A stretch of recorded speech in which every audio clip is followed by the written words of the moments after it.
shop floor to shop floor is based on our newest Sapiens product line. And usually we have had products that are in the shop floor. We have analytics and all that stuff. Now we are tying that to the ERP systems and PLM systems. And then we are tying the different corporations to OSATs, to their fabs, to fabless, to fabs. So those things actually help move us from the equipment. We instrument the equipment to a MES system, to an ERP system, and then across corporations. So this is a huge expansion of the way how we look at our market and serve our customers.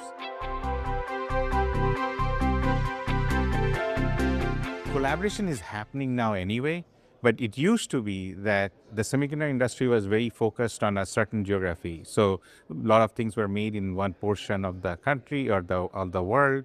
Now, because of the way things are, the manufacturing is getting distributed, which is why collaboration is even more important, and it needs to be digitized. So the old way of doing things is too slow and error prone. In order to scale, collaboration is a must.